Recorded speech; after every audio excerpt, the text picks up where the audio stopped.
और खबर रांची से, जहां पर अमन साहू गैंग पर एनआईए का शिकंजा कसा है। गैंग से जुड़े ठिकानों पर एनआईए की छापेमारी चल रही है। रांची, हजारीबाग और रामगढ़ में रेड जारी है। लगातार दूसरे दिन भी एनआईए की जो दबिश है वो चल रहा है। तो इस वक्त की बड़ी खबर आपको बता दें कि गैंग से जुड़े ठिकानों पर एनआईए की छापेमारी चल रही है। आज दूसरा दिन है एनआईए की छापेमारी का। कल भी छापेमारी हुई थी और आज भी रांची, हजारीबाग और रामगढ़ में एनआईए का रेड जारी है। अमन साहू पर लगातार एनआईए का जो शिकंजा है वो कसता हुआ नजर आ रहा है। लगातार दूसरे दिन भी एनआईए की जो दबिश है अमन साहू के गैंग पर दिखती हुई नजर आ रही है। आज दूसरा दिन है, तीन ठिकानों पर एनआईए की जो दबिश है, जो छापेमारी है वो चल रही है।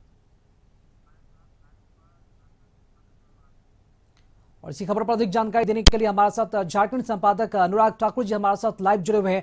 अनुराग जी, ये बड़ा मामला, चूंकि एनआईए का जो शिकंजा लगातार अमन साहू के गैंग पर देखा जा रहा है। छापेमारी कल भी हुई थी और आज भी चल रही है। किस तरह के जो अभी कनेक्शन है वो मिल पा रहे हैं? कल भी हुई थी छापेमारी और आज भी हो रही है। और क्या लगता है ये छापेमारी का जो सिलसिला है वो कब तक अभी चलता रहेगा? कुछ इनपुट अंदर से मिल पा रही है क्या? जी राकेश, अगर हम अमन साहू की बात करें तो ये काफी खूंखार आतंक, ये क्रिमिनल हो चुका है अब झारखंड के लिए, और झारखंड के साथ साथ झारखंड से सटे राज्यों के लिए भी। और ये इतना खूंखार हो गया, इसका अंदाजा आप इससे लगा सकते हैं कि सिद्धू मूसेवाला पे जिसने हमला करवाया था, जिसने सिद्धू मूसेवाला की जान ली थी, लॉरेंस बिश्नोई गैंग से भी अमन साहू की संलिप्तता हो गई है। और कुछ दिन पहले झारखंड इंटेलिजेंस को यह खबर भी मिली थी कि लॉरेंस बिश्नोई के साथ मिलकर ये काम कर रहा है झारखंड में, और इसके पास कई अत्याधुनिक हथियार भी मौजूद हैं।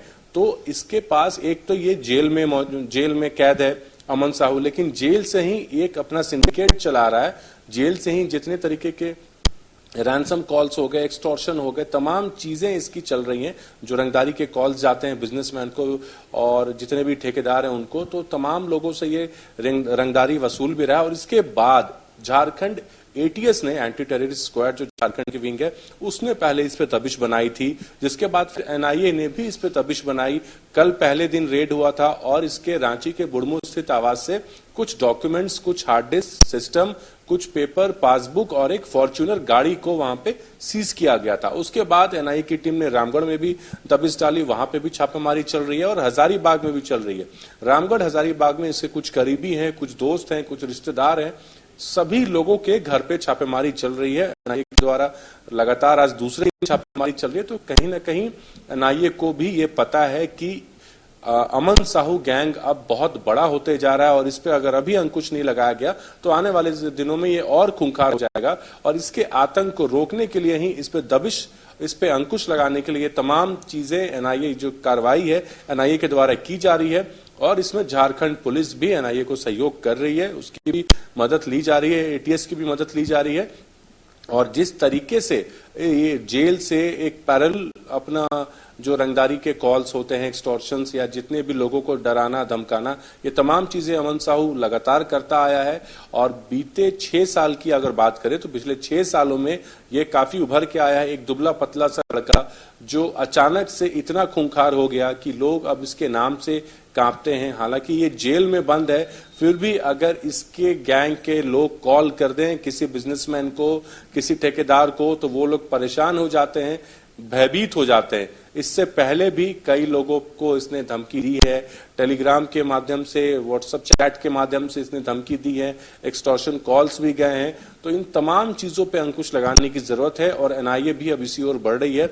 जिस तरीके से आज दूसरे दिन भी दबिश दी गई है, हमें लगता है कि एनआईए को किसी खास चीज की तलाश है, जिसके लिए ये जो छापेमारी है ये लगातार बढ़ती जा रही है। और हो सकता है बिहार में भी इसके कुछ ठिकानों पे एनआईए जल्दी छापेमारी करे। जी राकेश जी, चूंकि अनुराग जी, अगर बात की जाए अमन साहू की, चूंकि वो जेल में बंद है, जेल में बंद होने के बावजूद अगर उनके ठिकानों पर छापेमारी होती है तो ये चुनौती भी होगी कि उनके जो भी सिंडिकेट फैले हुए हैं उन तमाम सिंडिकेट को ध्वस्त करना। और एनआईए लगातार इसी चुनौती से जूझ भी रही है और लगातार छापेमारी का सिलसिला भी जारी है। क्या लगता है, छापेमारी करने के बाद क्या और भी लोग एनआईए के रडार पर हैं जिनकी गिरफ्तारी संभव हो सकती है, जिनके कनेक्शन बताए जा रहे हैं अमन साहू के गैंग से?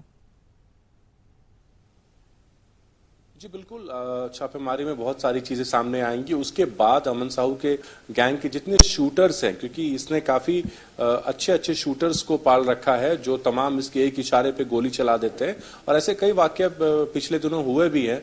तो एनआईए की सबसे बड़ी चुनौती होगी कि एक तो पूरा डॉक्यूमेंटेशन कलेक्ट करना, पूरे एविडेंस कलेक्ट करना, उसके बाद इसके जो शूटर्स हैं, इसके जो गुर्गे हैं, उन पे दबिश बनाना, क्योंकि अगर उनकी गिरफ्तारी हो जाती है तो ये जेल में बैठ के जो एक अपने बिजनेस को चला रहा है, रंगदारी एक्सटॉर्शन कॉल्स जो कर रहा है, उस पे कहीं ना कहीं लगाम लगेगा और इसका जो आतंक है, इसका जो भय है, वो भी खत्म होगा। तो एनआईए की टीम को सबसे पहले मुझे लगता है कि जितने भी डॉक्यूमेंटेशन है वो कर रही है। इसने कहां कहां संपत्ति अर्जित की है, कहां कहां पे संपत्ति खरीदी है, कहां कहां पे इन्वेस्टमेंट किया है, ये तमाम चीजों का ब्यौरा एनआईए जांच में ले रही है। उसके बाद इसके जो गुर्गे हैं, इसके जो शूटर्स हैं, मेन इसके शूटर्स काफी खतरनाक है, उन पे भी दबिश दी जाएगी और उन्हें भी जल्द से जल्द गिरफ्तार किया जाएगा, ऐसा एनआईए सूत्रों के हवाले से खबर आ रही है। जी राकेश। चलिए, बहुत शुक्रिया अनुराग जी, खबर पर जानकारी देने के लिए आपका।